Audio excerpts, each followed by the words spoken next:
Photoactive stomata. White circle stomata that open during the day and close during the night. Fig. 6.3 Structure of stomata. Scotoactive stomata. White circle of stomata that open during night and remain closed during day. Guard cells are bean-shaped in dicots and dumbbell-shaped in monocots. The concave wall of the guard cell towards the pore is thick and elastic. As the rigidity in guard cells increases, the thinner wall gets stretched more as compared to thicker wall. This helps in the opening of the stoma. Guard cells also have radially arranged cellulosic microfilaments, which also help in opening of stomatal aperture. Types of stomata. Anocytic type. Stomata are surrounded by cells and do not differ from other cells. Parasitic type. Stomata by two or more subsidiary cells which lie parallel to the long axis of the pore in guard cells. Anastocytic type. Guard cells surrounded by three subsidiary cells in which one is smaller than the other two. Diacitic type. Guard cells surrounded by two subsidiary cells whose common wall is at a right angle to the long axis of pore in guard cells. Actinocytic type. Surrounded by four or more subsidiary cells which are elongated radially to stomata. Fig. 6.4 Stomatal types. A. Anocytic. B. Anastocytic. Circa. Diacitic. D. Parasitic. E. Actinocytic. F. Cyclocytic. G. Tetracytic. Fig. 6.5 Stomatal types. A. Lipocytic. B. Parasitic. Circa. Desmocytic. D. Polycytic. E. Sporocytic. Distribution of stomata on leaves. Apple and mulberry type. The stomata are found on the undersurface of leaves only.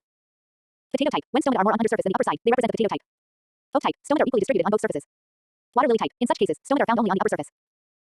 Potamogeton type. It is represented mostly in submerged aquatic plants. Stomata are either absent or functionless in such cases. Daily movement of stomata. Lockfield classified stomata based on their daily movement into four main types. Alfalfa type. In this type, stomata remain open throughout the day and closed all night. Examples: radish, mustard, turnip, pea, and apple. Potato type. Stomata remain open throughout the day and night except for a few hours following sunset. Examples: cabbage, pumpkin, and onion. Barley type. Stomata remain closed throughout the night and open only for a few hours during the daytime. Examples: barley, maize, wheat, and oat. Acquisitum type. Here, the stomata never close. Example: acquisitum. Opening and closing of stomata. Opening and closing of stomata potassium ion theory. Levitt, 1974. The opening and closing of stomata are controlled by the accumulation of solutes in the guard cells. The guard cells actively take K plus ions from the neighboring subsidiary cells. Figure 6.5. Influx of K plus during the opening of stomata was observed by Fujio, 1967.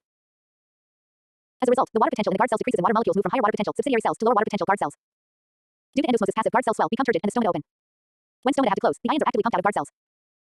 This results in the decline of solute concentration in the guard cells and water moves out, exosmosis, making guard cells flaccid. The major ion taken is K plus. Accumulation of large amounts of K plus ions is electrically balanced by chloride ions. Maleic ion accumulation also helps in the opening of stomata. Maleic ions are formed by hydrolysis of starch. Fig. 6.6 Opening and closing of stomata. Starch sugar hypothesis.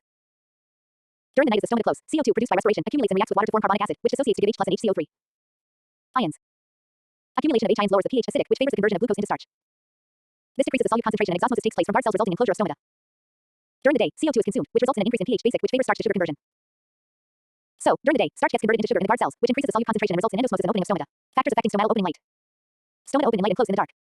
The light intensity required to open stomata is very low. In cam plants with crassulacean acid metabolism, stomata open in the dark and close in light. Examples: pineapple and agave. Temperature.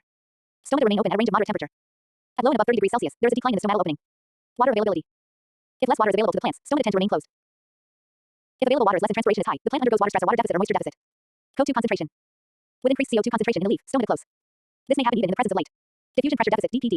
Pure water contains maximum diffusion pressure. It gets lowered by adding solute to it. The difference in diffusion pressure of pure water and water in a specific solution is called the DPD of that solution. At full turgidity, DPD equals 0. In non-turgid cell, DPD equals op WP or TP. DPD determines the direction of water movement when two cells or solutions are adjacent to each other. The direction of flow of water is always from the region of lower DPD to higher DPD. Example: cell A has op equals 10 and TP equals 6. DPD of cell A equals op TP equals 10 6 equals 4. Cell B has op equals 10 and WP equals 4. DPD of cell B equals op WP TP equals 10 to 4 equals 6.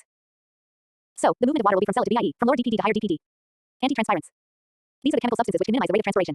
These are sprayed over the crop plant to minimize the rate of transpiration without affecting the uplift of carbon dioxide. Antitranspirant is necessary to check the wilting as well as to prevent poor yields. Examples: white circle phenylmercuric acetate (PMA), abscisic acid (ABA), and acetylsalicylic acid (aspirin) are the metabolic inhibitors which are used largely to minimize the stomatal opening and finally transpiration. White circle silicone emulsions, plastic films, and wax emulsions are used in the form of film to cover the surface of the leaf in order to reduce transpiration. Wilting. It is the state of flaccid condition of shoots and leaves when the rate of transpiration exceeds the rate of absorption of water. Incipient wilting, partial loss of turgidity, which does not cause visible wilting. Temporary wilting. During summers, when plants undergo excessive transpiration, the leaves and stems droop down. At night, the transpiration decreases and the cells regain turgidity. Permanent wilting. This occurs due to a deficiency of water in the soil and the wilted plant cannot recover. This type of wilting results in death of the plant. Permanent wilting percent. The percentage of water in the soil at which the plant undergoes permanent wilting, it is 1% to 15%. Bleeding. It is the exudation of the cell sap from injured parts of plants under the influence of root pressure. Under high root pressure, the plants growing in moist soil start oozing out xylem sap from the injured region of the plant. Example: the secretion of milky latex from the lattice ducts in some plants. Uptake of minerals. Mineral absorption is mainly active and very less passive. Active absorption is required for two reasons: white circle minerals are present as ions in soil and the plasma membrane does not allow the entry of charged particles. White circle, the concentration of mineral ions in the soil is very less. Specific proteins in the membrane of epidermal cells actively pump some ions from soil to the cytoplasm. This needs ATP. Transport proteins of endodermal cells are the checkpoints where the quantity and type of solute that reaches the xylem is checked. Cells of root endodermis have the ability of actively transporting the ions only in one direction. Translocation of mineral. Minerals are translocated along with water. The sinks for minerals are meristems, young leaves, developing seeds, fruits, and storage organs. Unloading of mineral ions takes place at fine vein endings by diffusion or active uptake.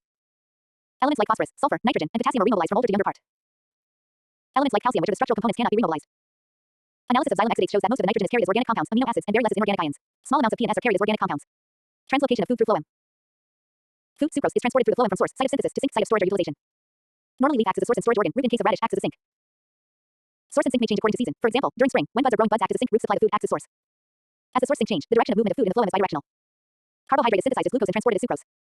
Sucrose is actively taken by companion cells and actively loaded into sieve tubes. As sucrose accumulates in sieve tubes, solute potential Y increases and so water potential psi W decreases and water from the surrounding moves into the sieve tube. This increases pressure potential and so sucrose moves from this sieve tube to another sieve tube with lower pressure. Sucrose is actively loaded into the storage organs sink. As sucrose level decreases, solute potential decreases and water potential increases. This results in the movement of water out of the sieve tube, which lowers the pressure. Important information. Root pressure is absent in gymnosperms. Imbibition pressure in P is 1000 atms. Cohesive force is called as a tensile strength of water. Stomata remain open at relative humidity above 70% and close to low at relative humidity of 50%. The term vegetation was coined by Bergerstein 1887. In Saxifraga, the rate of vegetation is high during flowering. Plants growing at high altitudes show xeromorphy, a type of adaptation to reduce the rate of transpiration. Blue light of visible spectrum promotes stomatal opening. Psychrometer is used for measuring relative humidity as well as transpiration. Hydrometer is used for measuring the density or specific gravity of a liquid. Tensiometer is used for measuring soil water tension. Manometer is used for measuring pressure like root pressure. Barometer is used for measuring atmospheric pressure. Barograph represents the recording of a barometer. Porometer is used for measuring the size of stomata. Atmometer is used for measuring pull caused by evaporation of water from a porous pot. Photometer is used for measuring the rate of transpiration. Pressure chamber is used for measuring the water potential of whole leaves, shoots, etc. Cryoscopic osmometer measures the osmotic potential of a solution by measuring its freezing point. The apoplast is a non-living continuity, i.e., through intercellular spaces. Symplast is a living continuity, i.e., movement of water through plasmodesmata. Cells, when treated with auxin, can absorb water even from hypertonic solution by an active process. The amount of water left in the soil after the plant has permanently wilted is called wilted coefficient. Stomatal index, percentage number of stomata as compared to all epidermal cells, including stomata in a unit area of the leaf. Salisbury gave a correlation between the number of stomata and epidermal cells per unit area. Where I equals stomatal index, S equals number of stomata per unit area, E equals number of epidermal cells per unit area. Stomatal frequency, number of stomata per unit area of leaf. Physically dry soil, when there is no water in the soil. Physiologically dry soil, when the soil contains water, but it is not available for the plant. For example, in saline marshes. Pollard, total amount of water in the soil Crissard plus Etchard. Crissard, available water for the plant capillary water. Etchard, non-available water, combined water is water of crystallization, hygroscopic water is adsorbed water on soil particles, and gravitational water. Chapter summary. In plants, the substances can be transported over short distances, cytoplasmic streaming and diffusion, and long distances translocation. Transport can be of an active and passive type. Pure water has the greatest water potential. Osmosis is the movement of water across a semi-permeable membrane from its higher to lower concentration until equilibrium is achieved. Imbibition is a type of osmosis in which an absorbent is required. Introduction. Plants produce a wide range of chemicals categorized into primary and secondary metabolites. Secondary metabolites are different from primary metabolites, e.g., proteins, lipids, carbohydrates, and nucleic acids because of their restricted distribution in various groups of plants. Recent studies have shown that the expression of secondary metabolites can be modified by advanced molecular techniques. Secondary metabolites such as terpenoids, phenolics, and alkaloids play defensive roles in plants and also act as modulators in response to abiotic stress. Secondary metabolites lie at the interface between primary metabolism and the interactions of organisms with their external environment. Figure 7.1. Secondary metabolites. Secondary metabolites include pigments, alkaloids, antibiotics, nucleosides, peptides, lectins, terpenoids, antibiotics, essential oils, and drugs. Figure 7.2. Organic compounds produced by bacteria, fungi, or plants, not directly involved in reproduction, development, and normal growth of the organism. Produced in small quantities, so their extraction from the plant is difficult. Formed during stationary phase, also known as idiophase. Figure 7.3. Serving as antibiotics and producing pigments. Unique in different plant species. Active against foreign invaders, might be involved as a defense mechanism. 7 secondary metabolites. Figure 7.1 flowchart of secondary metabolite production. Figure 7.2 broad classification of plant secondary metabolites. Fig. 7.3 schematic representation of the biosynthesis of secondary metabolites. Terpenes, terpenoids. Largest group of secondary metabolites, normally insoluble in water. Synthesized either from acetyl-CoA or intermediates of glycolysis. Polymers of isoprene 1 units consist of branch 5 carbon isoprene.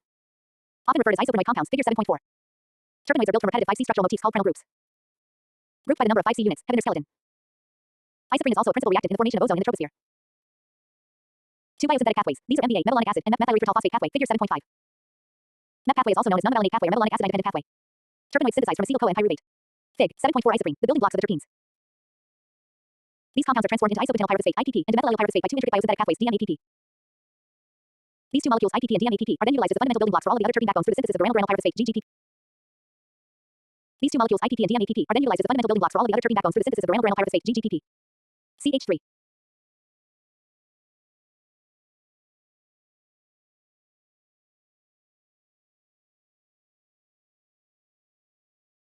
Fig. 7.5 biosynthesis of terpenes. Activity popular components in commercial insecticides due to their low persistence in the environment and their negligible toxicity to mammals. Phytoesins isolated from a common fern, Polycodium vulgar, and defense against the Phytophagous insect. Ingestion of phytoesins by insects disrupts molting and other developmental process. Many plants such as citrus, mint, basil, peppermint, sage, and eucalyptus contain a mixture of monoterpenes and sesquiterpenes essential oils that impart a characteristic aroma to their foliage. Essential oils have insect repellent properties, repelling potential herbivores even before they take a trial bite. Phenolic compounds. The largest group of secondary metabolites, figure 7.7, in a plant, mostly in edible plants, i.e., vegetables, fruits, and cereals. Since GGPP is a key component of chlorophyll, all plant species contain large amounts of it. Hemiterpenes C5, monoterpenes C10, sesquiterpenes C15, and diterpenes are produced by terpene synthesis, which are main enzymes C20.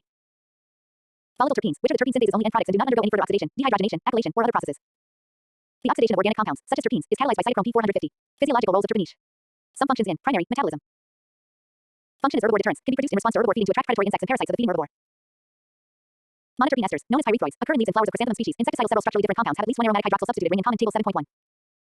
Synthesized by 2 biosynthetic pathways, the shikimic acid pathway and the malonic acid pathway. Figure 7.6. Secondary phenolic product biosynthesis starts with the deamination of phenylalanine to cinnamic acid, catalyzed by the enzyme phenylalanine ammonia lyase cal. Cinnamic acid appears to be the precursor for the synthesis of more complex derivatives like lignin, flavonoids, coumarin, and tannin. Fig. 7.6 biosynthesis pathway of phenolic compounds in plants. Class carbon skeleton example C6 simple phenols and benzoquinones. Catechol 2 6 methoxybenzoquinone hydroquinone. Phenol. C6C1 benzoic acid scalic, p-hydroxybenzoic, salicylic, vanillic acid.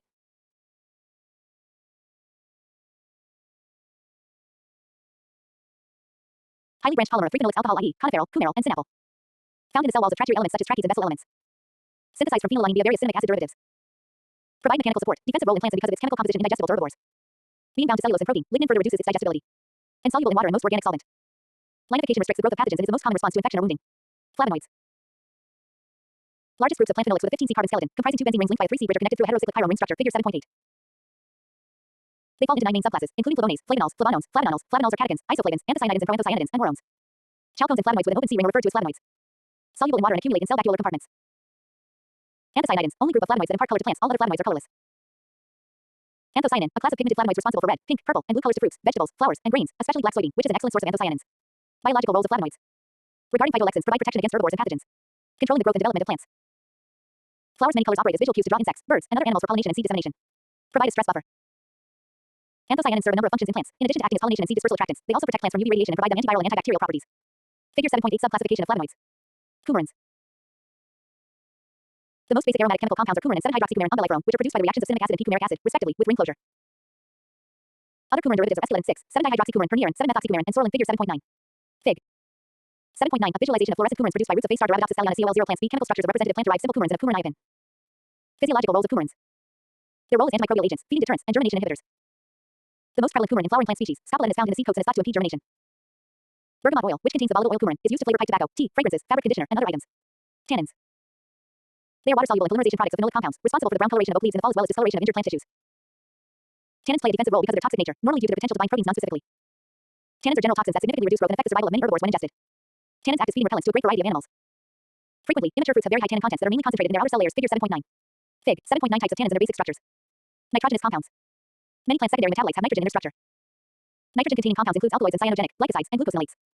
Nitrogenous secondary metabolites are synthesized from common amino acids. Alkaloids. White class of natural occurring heterocyclic nitrogen-containing organic compounds. Water-soluble and contain at least one nitrogen atom in their chemical structure, figure 7.10. Alkaline in nature, alkaloids. Alkaloids include morphine, quinine, ephedrine, reserpine, caffeine, atropine, cocaine, colchicine, and nicotine. Synthesized by plants found in leaf, bark, seeds, and other parts. Act as protection against predators' attacks. First isolated and crystallized alkaloids in 1804 were morphine, a potent alkaloid obtained from Poppy papaver somniferum. Physiological roles. Derived from ornithine, arginine, tyrosine, tryptophan, lysine, and phenylalanine among other common amino acids. Nicotine alkaloid synthesized from nicotinic acid in plants. Morphine is a powerful analgesic or pain reliever. Quinine, obtained from cinchona spp, powerful antimalarial agent, treats arrhythmia. Vincristine and vinblastine are used in the treatment of various types of cancers. Claviceps purpurea reduce uterine hemorrhage after childbirth. Alkaloids. Free alkaloids. N-heterocycles, polyamine alkaloids, pseudoalkaloids. Cyclopeptidoalkaloids. Atropine, palestrine, aconidine, solanidine. Caffeine.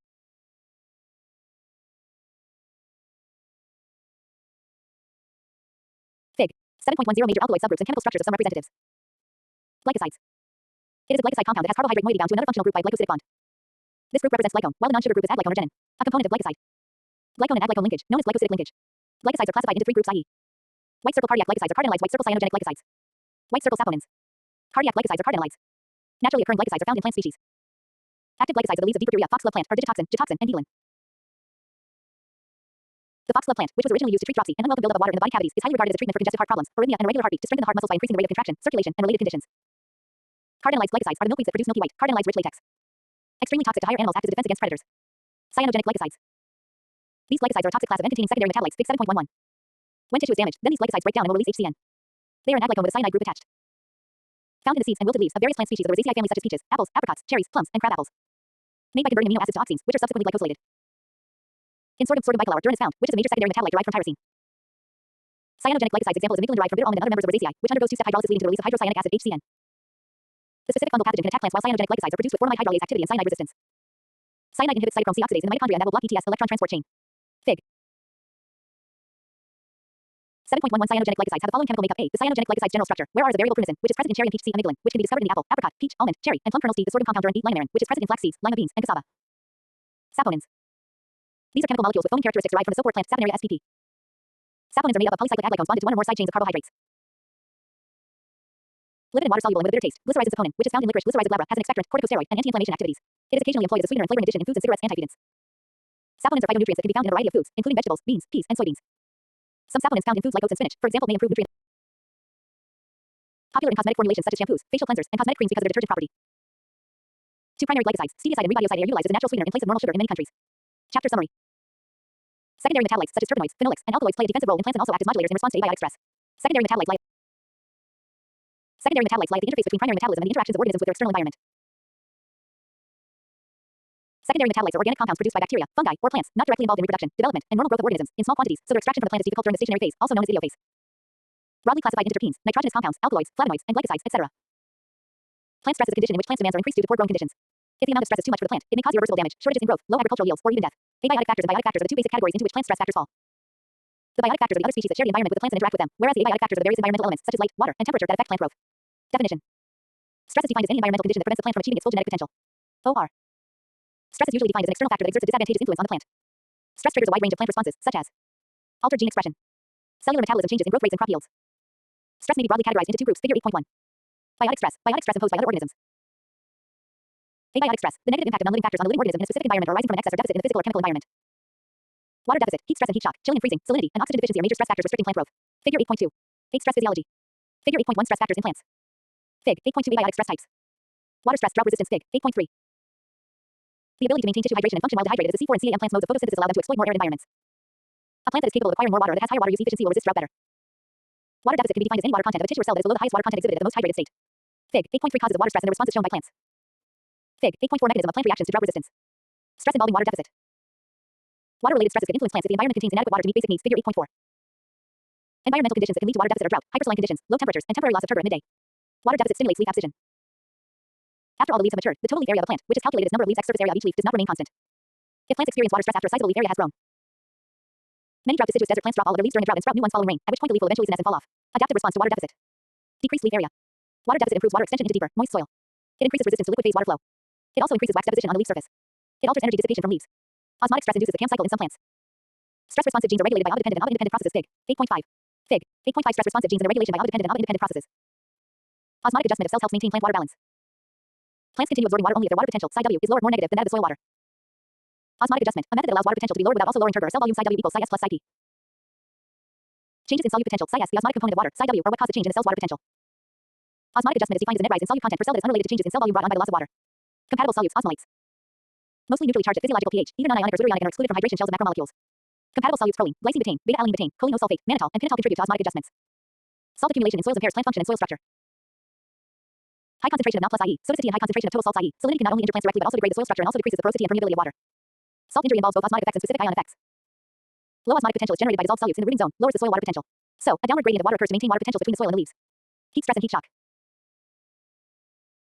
Heat shock may rise in leaves when transpiration is insufficient or when stomates are partially or fully closed and radiance is higher. May rise in germinating seedlings when the soil is warmed by the sun and even may rise in organs with reduced capacity for transpiration, e.g., fruits. It is known as induced thermodolence when regular, brief exposure to sublethal heat shocks leads to tolerance to temperatures that would otherwise be lethal. At high temperatures, photosynthesis is inhibited before respiration. Both photosynthesis and respiration are reduced at high temperatures. However, as the temperature rises, photosynthetic rates decline before respiratory rates do. The temperature compensation point is the point at which the quantity of CO2 fixed by photosynthesis matches the amount of CO2 emitted by respiration in a particular period of time. When the temperature rises past the temperature compensation point, photosynthesis is unable to take the place of the carbon that is used as a respiration substrate. Fruits and vegetables lose their sweetness as a result, and carbohydrate reserves decrease. High temperature reduces membrane stability. In oleander, Miriam oleander, adaptation to high temperatures is linked to a higher level of fatty acid saturation in membrane lipids, which reduces the fluidity of the membrane. In the aqueous phase of the membrane, the strength of hydrogen bonds and electrostatic interactions between polar protein groups decreases at high temperatures. High temperatures can change the structure and composition of membranes and result in ion leakage. Processes like photosynthesis and respiration that rely on the activity of membrane-associated electron carriers and enzymes are inhibited by membrane disruption. Heat shock proteins. The typical response to heat stress is a decrease in the synthesis of normal proteins, accompanied by an accelerated transcription and translation of new proteins known as heat shock proteins, HSPs. Table 1. Plants respond to abrupt temperature increases of 5 to 100 C by producing heat shock proteins, a unique set of proteins. Many cell proteins that serve as enzymes or structural elements get unfolded or misfolded in response to heat stress, which results in the loss of normal enzyme structure and activity. Such improperly folded protein frequently precipitates in clumps, posing major issues for the cell. HSPs function as molecular chaperones and help misfolded, aggregated proteins fold properly and avoid misfolding altogether. This enables proper cell function under high stress conditions. Class size KDA, location HSP 100,114 cytoplasm. Class size KDA, location HSP 100,114 cytoplasm, HSP 908094 cytoplasm, HSP 706971 cytoplasm, mitochondria HSP 6010 chloroplast CHL MITSM HSP 15 to 30 cytoplasm, MIT chloroplast table 8.1 classes of heat shock proteins HSPs. A transcription factor mediates HSP accumulation in response to heat shock. HSPs are discovered in fruit fly, Drosophila melanogaster, and appear to be ubiquitous in plants, animals, fungi, and microorganisms. Heat shock response appears to be mediated by one or more signal transduction pathways, one of which involves a specific set of the transcription factor called heat shock factors that regulate the transcription of HSP mRNAs. HSP 70s bind and release misfolded proteins. HSP 60s that produce huge barrel-like complexes that are used as chambers for protein folding. HSP 101s that mediate the disaggregation of protein aggregates and SHSPs and other HSPs that bind and stabilize different complexes in membranes. Figure 8.6. Diagram source of these in Zeiger. Fig. 8.6 The heat shock factor HSF cycle activates the synthesis of heat shock protein mRNAs. Numerous other proteins have been identified that act in a similar fashion to stabilize proteins in membranes during dehydration, temperature extremes, and ion imbalance. These include LEAT DHN RAB protein family. Late embryogenesis abundant proteins accumulate in response to dehydration during the latter stages of seed maturation. Mostly proteins belong to a more widespread group of proteins called hydrophilins, have strong attraction to water. DHNs dehydrants accumulate in plant tissue in response to a variety of abiotic stresses. Dehydrants, likely proteins, are highly hydrophilic and intrinsically disordered proteins. Their ability to serve as molecular shields and as cryoprotectants has been attributed to the flexibility and minimal secondary structure. Since both lias and DHNs are often induced by ABA, they are sometimes referred to as RABs responsive to ABA. Chilling and freezing. Temperatures below freezing are insufficient for normal growth but not for ice to form. Usually, organisms from the tropics and subtropics are vulnerable to cold harm. Chilling injury happens when plants that are used to relatively high temperatures, 25 to 35 degrees Celsius, are dropped to 10 to 15 degrees Celsius. Growth is halted, lesions or discoloration appear on leaves, and the foliage seems soggy as if it has been submerged in water for a long period. Plants may wilt if their roots become chilled. Species that are often susceptible to chilling might exhibit noticeable variety in how they react to cold temperatures. Chiller resistance is enhanced by genetic adaptation to the lower temperatures associated with high altitude. Chiller resistance is enhanced by genetic adaptation to the cooler temperatures associated with high altitude. Cold shock, or sudden exposure to temperatures around 0 OC, raises the risk of harm.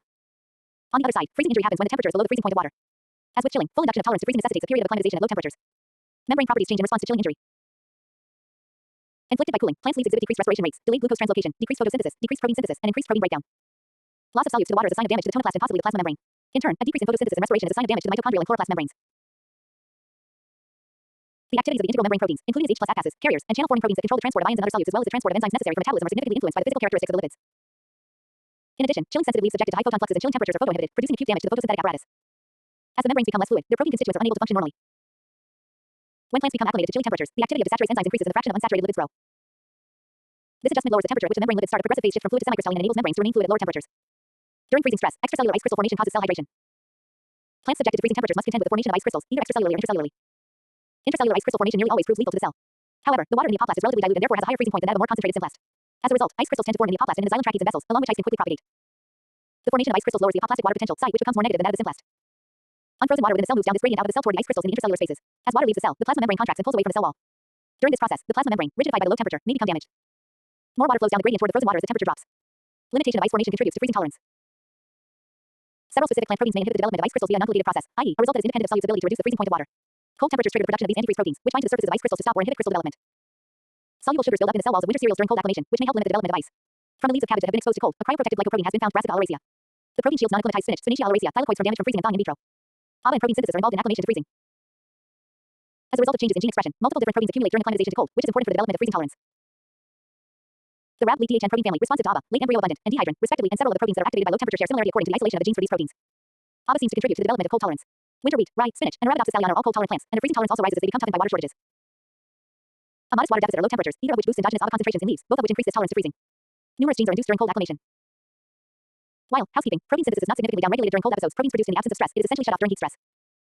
Cold stress increases the production of numerous heat shock proteins that can operate as molecular chaperones in the same way as heat stress does. Antifreeze proteins are another significant family of proteins whose expression is increased by cold stress. These proteins can limit ice crystal development in an uncollated manner, reducing freeze damage at intermediate freezing temperatures. Antifreeze proteins, also known as thermal hysteresis proteins, provide aqueous solutions with the feature of thermal hysteresis, which promotes the transition from liquid to solid at a lower temperature than the transition from solid to liquid THPs.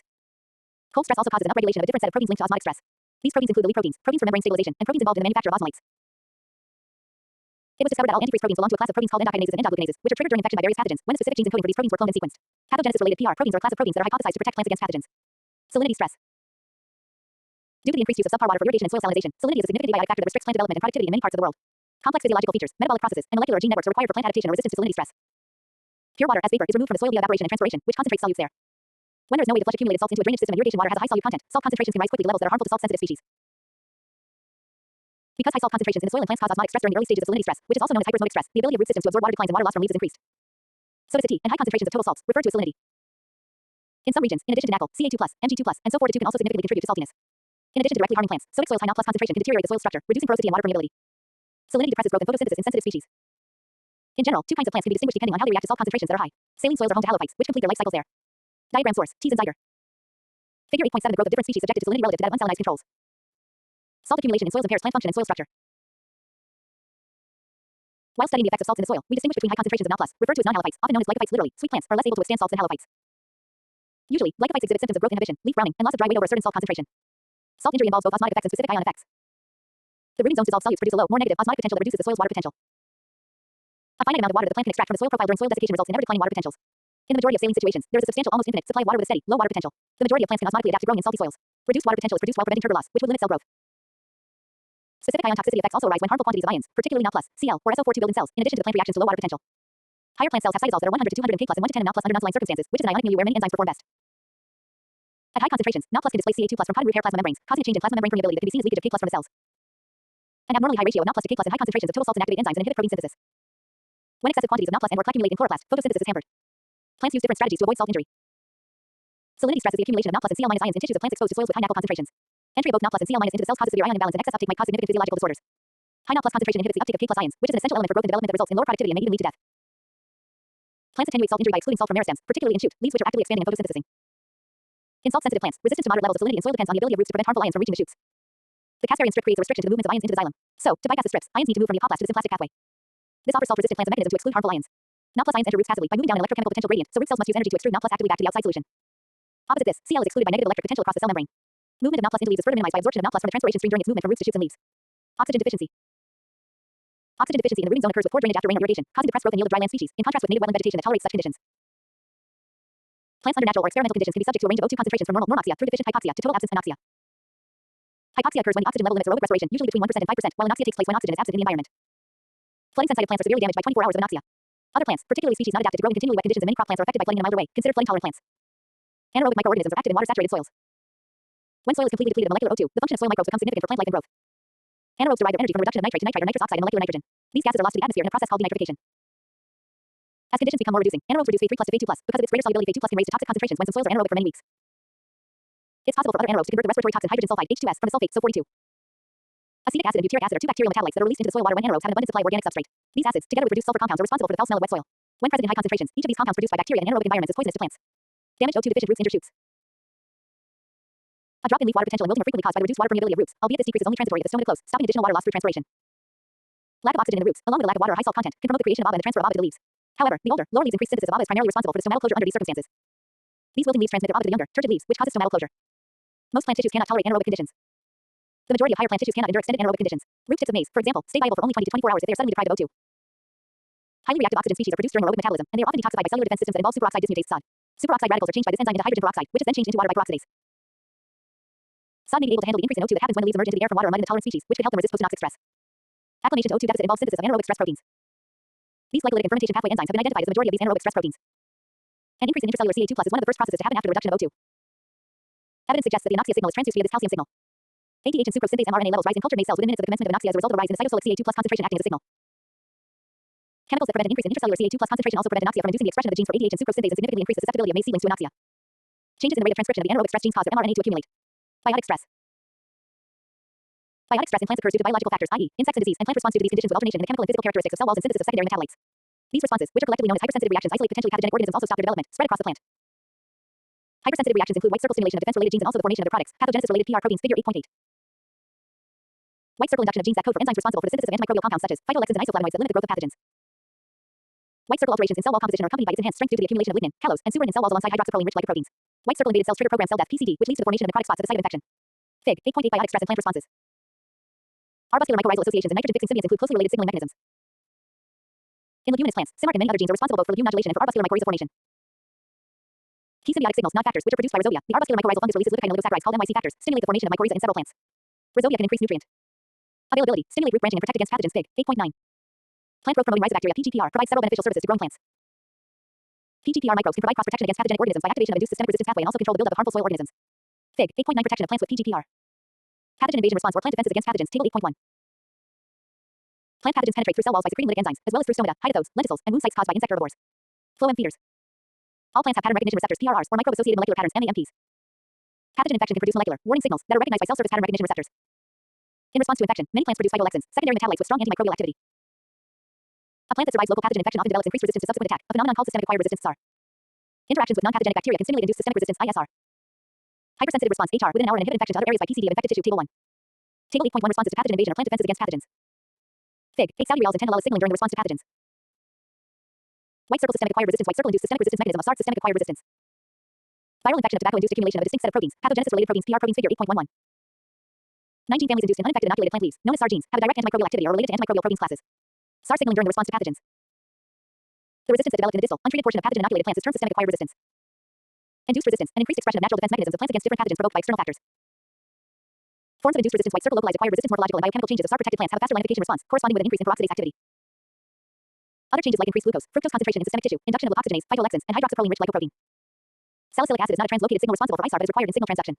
Two pathways in plants. White circle NPR1, non-expressor of PR genes. Dependent figure 8.11, white circle NPR1 independent SAR pathway, figure 8.12. In the systemic defense signaling network, SNI1, suppressor of 1Ws Ruby, is a negative regulator of SAR. MAPK4, a positive regulator of ISR and a negative regulator of SAR. Fig. 8.11 Pathogenesis-related proteins. NPR1 is a transcriptional corregulator, acts downstream of SAW, and plays an essential role in SAW-dependent defense signaling pathways. Fig. 8 Saudi reals and 12 halalas. The whole plant. Resistance response. Phytolexins. Phytolexins are a diverse group of secondary metabolites or antimicrobial compounds synthesized around the infected site. Phytolexins require transcriptional or translational activity in the plant once a pathogen has been detected. Various sesquiterpenes are produced as phytolexins. Fig 8.13. Fig. 8.13 examples of phytolexin structures that are antibacterial. A. Scopolamine from tobacco. B. Camelexin. From Italiana, C. Saccharinidin, D. Nonylactone B. from rice, and E. Glucosinolates from Brassicacea are only a few examples of the compounds. For Arabidopsis, tryptophan and methionine-derived glucosinolates are represented by the structures of the R groups of indole 3 methyl E, left, and 4-methylsulfonylubyl glucosinolate E, right, respectively. Proteins and factors in plant-pathogen interaction. Plant innate immunity includes effector-triggered immunity (ETI) and camp-triggered immunity (PTI). Figure 8.14. Camp-triggered immunity (PTI) and effector-triggered immunity are activated as a result of apoplastic pathogen-associated molecular patterns. Camps, apoplastic effectors, intracellular effectors, or modified effector targets being actively recognized by receptors in the plasma membrane or resistance R proteins in the cytoplasm (ETI). The co-perception of pathogen-derived components is mediated by helper proteins and guard proteins decoys. Pathogens utilize host proteins, S proteins, produced by plant susceptibility genes, S genes, to assist entry and proliferation, leading to host compatibility. Class 1, Class 2, or Class 3 S proteins include MLO, CESA3, and sweets. White circle Class 1 genes provide features that facilitate the entrance of a pathogen. White circle Class 2 genes increase innate immunity. When the gene is disabled, and white circle Class 3 genes encode substrates essential for the pathogen. Figure 8.14 Plant innate immunity, camp-triggered immunity (PTI) and effector-triggered immunity (ETI). Chapter summary. Plant stress factors are mainly categorized into two main groups: abiotic factors and biotic factors. The abiotic factors include different environmental factors that affect plant growth, such as light, water, and temperature, while biotic factors are the other organisms that share the environment and interact with the plants. Stress may be broadly categorized into two groups: biotic stress and abiotic stress. Abiotic stress includes water deficit, heat stress and heat shock, chilling and freezing, salinity, and oxygen deficiency.